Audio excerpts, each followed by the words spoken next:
So in case your burning desires want to know how it goes, I am not good, but this is the perfect time because I know what it feels like to not know how to stop, not know how to stop on a dime. If a car is coming, what do you do? Well, you know what I do? I tell you what I do. I throw myself on the ground so I won't hurt myself or the car that's coming. All right, listen up. Before I pulled out my camera and started recording, I thought it was going to be so cringe to pull out a camera and an Insta360 and a tripod to start cranking out videos in the middle of public. This is my first time ever doing so, and I felt that it would be cringy because it is. But I was surprised by how many people just wanted to be around me and they wanted to be in my video.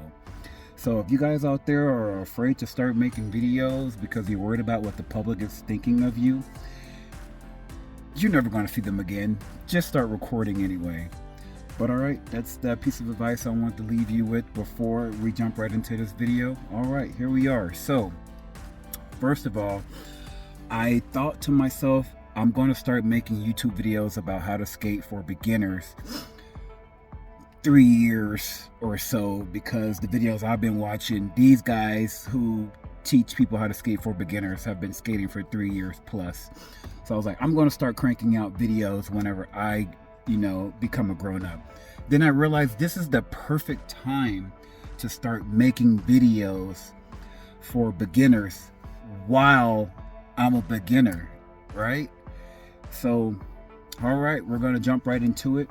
The thing that has helped, I got my skates for Christmas, and since December 31st, I have bought 4 pair of skates because I adore it so much, and it helps me, overcome obstacles like, I don't know, depression or things that's going on. As long as I'm actively working towards something, getting a certificate, tracking graduation, getting a new job, doing interviews, whatever it is, as long as I realize as long as I'm actively doing something in life and I'm getting better at something, or I'm honing a new ability or trying something new, it takes my mind off what I'm sad about. So the thing that has helped me the most with skating, inline skating, is the slalom move. I'm going to show you some videos and clips right now what the slalom is. I just heard the word like in January, and I make it a goal every single day. I'll watch a YouTube video on how to do a spin or how to do a carve, or just stay upright. How do you stop? That was the first thing I thought, and I was inspired to skate when I was a youngster, like 20 years ago. There was this movie called Airborne. You guys might know it, where at the end of the movie they skate downhill on this race to prove who's the best skater. I don't know, get the chick, get the girl, but this movie inspired me so much I wanted to skate. Okay, so throughout this video I'm going to try to be as detail oriented as I can. So the first thing I did when I got my skates, I got the biggest wheel so I can go fast, and I got on the hill, and in order for me to stop, I had to bail. I had to jump into someone's yard, and I skinned up my knee. It was really, really, really bad. So the first thing you want to do is get some skates. You want to get 80mm wheels or possibly smaller. This is what 90mm wheels look like. But the thing is that you want to have them small, because the smaller they are, the closer your center of gravity is to the ground. So if you got large wheels and you're high up, you won't be able to control yourself and be as in control as you think you are. Next, when you learn the slalom, remember I said the slalom is the most productive thing that I learned, and when I learned it, I was able to hone my ability to do other things. So the most important thing when I learned how to slalom is that whenever you're turning your feet like this around cones, around rocks, around lines, you want to transfer your weight to the bottom of the skate down here. So when you're transfer down here, it'll be easier for you to turn, because if you have all your weight down or if your toes down, you can do it through moving your hips, but it won't be as efficient if you have it up like this and you're on these two hills. These are slightly touching the ground, but these are more up like this, and you can easily do the zigzags on your heels. And you want to make sure whenever you're doing the slalom, the direction you're going, this foot is out front versus the one opposite is out front. So if you're turning this way, you want this foot to be up front. And if you're turning right, you want this foot to be out front. So it's going to look like this. This is your right foot. If you're turning right, this one is in the front. And if you're turning left, this one is in the front. All right, there you have it.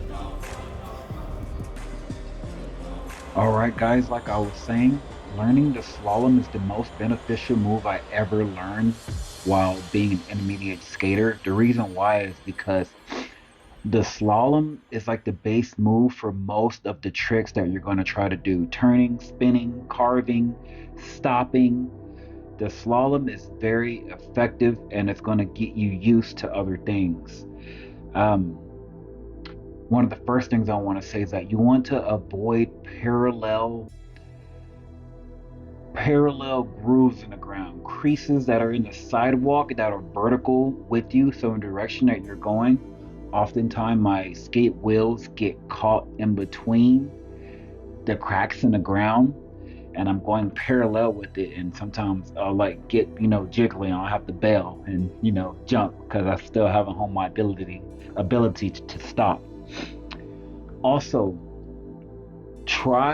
when you're practicing moves, try to execute every single move doing it from both directions. You see how I fell there?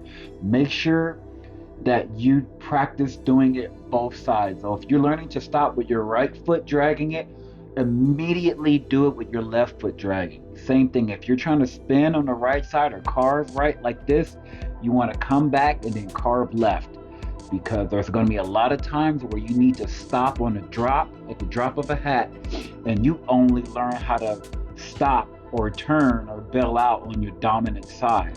So you need to learn how to do it both directions. That's like the biggest thing in this entire video. Like I said, I've been skating since December 31st, and since then I've bought 4 pairs of skates. Each pair of these skates were like $300, and I got all of them from K2. I tried other websites and I had to return them because they were too narrow. If you are flat-footed like me at all, if you're a flat-footed, wide-footed, you don't have any arch in your foot, K2 skates will fit every single time, no matter what. They never miss. I'm not getting paid by K2, but I recommend them if you are flat-footed, you got wide feet. So with that being said, about the 4 pairs of skates I got 110 millimeter skates. Those are the first pair I got because I wanted to go fast and I thought I could go downhill really quickly like in the movies. I was wrong.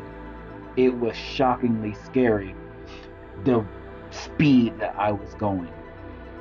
Then my next pair of skates were 90 millimeter skates. These are my favorites so far because remember, the bigger the skates, the higher your center of gravity, so it's probably not recommended as a beginner. You want to get smaller skates. The smaller the skates, the easier it is to execute tricks. So if you get 70-80 millimeter skates, you won't go fast, but you will be able to do turns and tricks, and you want to be on a smooth ground. If you're on the street and the pavement is rough, like regular road, you're not going to be able to go fast. But 90 and 100 and 110, you won't have to use any effort at all. If you just stand still, you're going to start rolling. And if there's a rock or a pebble in the road, you're going to continue going downhill. Also, you don't need to buy cones. I've watched several videos. You can just use rocks that are on the ground, or you can use your imagination. Any line that you see, you can use that line. That's where I'm going to stop. The next line, this is where I'm going to turn.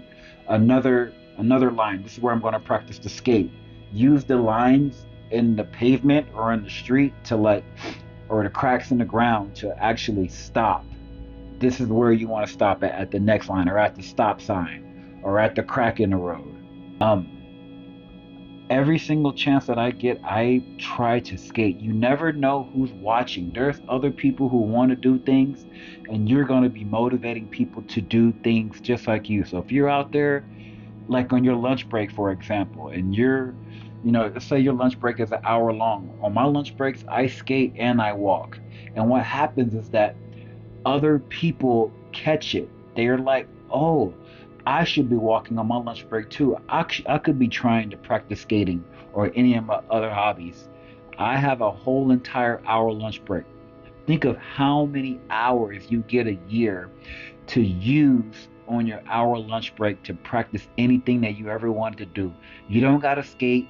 You don't got to skateboard. You don't have to practice trigonometry. Insert anything that you ever wanted to do in life and you can do it. But like I was saying, that positive energy gets out and other people will be motivated to do things too. And you'll be helping other people with that energy.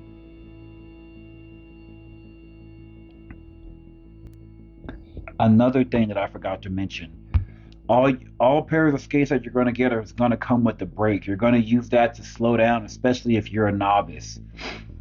It took me about 3 months to stop using my brakes to where I took it off. So around 3 months, that's me skating every single weekend, every single weekday for about an hour and a half every single day. It took me about 3 months. Some of you may take longer, some of you may be sooner.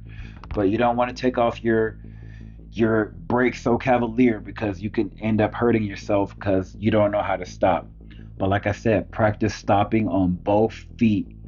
The most effective method I have is that dragging method that I showed you in the video. All right, guys, so it's a wrap. In conclusion, remember how I said anything in life that I learn, I'm obligated to share it with you? So, when you skate, you are going to smell like outside at an alarming rate. Your hands are going to smell like asphalt. You're going to be stinky. So try to avoid humans as long as you can. Something about, I don't know, the wind cutting through you at high speeds is the thing that's making you stinky. So it's going to be with you all day. So even although you don't smell it anymore, everyone knows. So don't have an anxiety attack. Just don't, I don't know, be around people. All right, so it's a wrap, guys. Remember, skating is good. It doesn't have to be skating. Insert anything. It could be any activity. As long as it keeps you away from the pantry and away from your beloved Cheetos and donuts and oatmeal raisin cookies, it's a good thing. All right, guys. It's the guy, Tracy Walker, signing off. Peace.